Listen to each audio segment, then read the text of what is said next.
E então, se pegássemos nos outros dois gouaches que nós tínhamos na caixa, tínhamos as tonalidades claras e as tonalidades escuras, porque o daltónico precisa de ser, como eu disse há bocado, orientado,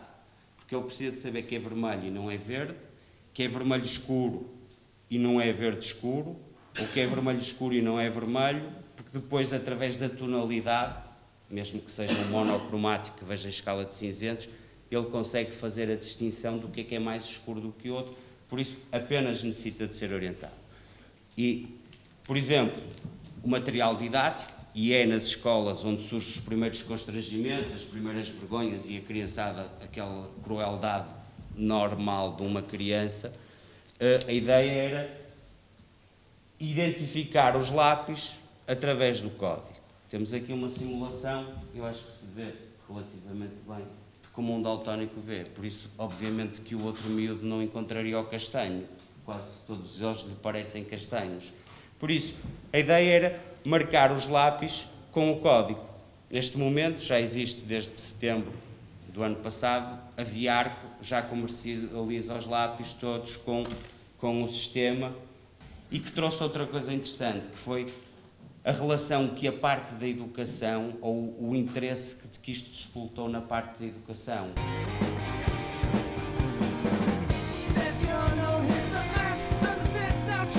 Já este código ao nível da educação e da formação já não é só para os daltónicos, porque até o próprio conceito de aprendizagem das cores funciona muito mais facilmente de ensinar a um miúdo que se juntar este símbolo com aquele tem este, ou seja, se juntar o amarelo com o vermelho tem o laranja, do que lhe dizer se tu pegares num tomate e se pegares num limão e os espremeres tens uma laranja. É muito mais complexo. Por isso o processo de aprendizagem educativo ao nível do primeiro ciclo, hoje este sistema já resolve muito mais do que o problema de 10% dos rapazes das escolas, mas para um público completamente transversal a esse nível. Outras áreas, a área da saúde, até pela proximidade que tem com a comunidade, a triagem de Manchester, já não chega ao indivíduo estar todo partido numa urgência do hospital e não saber que grau de gravidade ou de prioridade é que ele tem quando está lá. O Hospital de São João é o primeiro hospital do mundo, isto já está implementado desde dezembro, inclusive para daltónicos, ao nível da triagem de Manchester,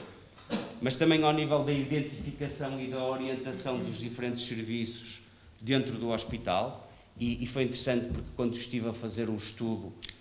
de implementação do projeto sobre o hospital com o diretor do hospital e andávamos lá a circular, fomos perceber se na realidade as cores eram relevantes. Uma coisa é o hospital querer marcá-las e outras coisas é aquilo ter funcionalidade ou ter a capacidade de comunicar. E o indivíduo que está na entrada a orientar as pessoas para os diversos serviços, ele dizia, eu às vezes até tenho a dificuldade, sem saber o que é que nós estamos lá a fazer, eu às vezes até tenho a dificuldade porque um indivíduo diz-me, como é que eu vou para a oftalmologia? Ele diz, siga a linha laranja, e ele perguntava, e qual é a laranja?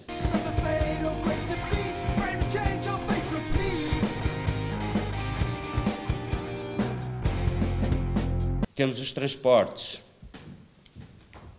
Mesmo as linhas de metro, tendo o nome,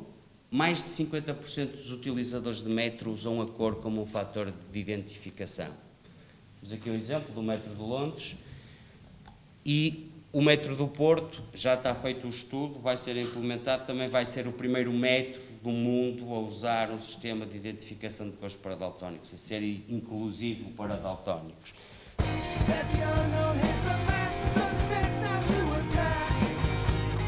O vestuário, que foi a origem ou foi o princípio do desenvolvimento deste projeto, também temos aqui uma simulação da etnopia, que é a confusão dos verdes e dos vermelhos, que dá assim uns tons acastanhados, meio esverdeados, e a simples integração do código, não só na etiqueta de preço, que permite ao daltónico comprar sem recorrer ou sem necessitar tanto da ajuda de terceiros, mas também em casa poder ter duas t-shirts iguais de cores diferentes. As tintas Sheen também já têm os catálogos deles marcados com o código, foram a primeira empresa a adotar este sistema, que para mim foi muito interessante e foi uma boa aposta, porque porque eles têm um catálogo de 16 mil cores, e se eles resolveram que isto podia identificar as 16 mil cores, se eles se intitulam como os representantes da cor, não havia melhor porta para começar a implementação deste projeto.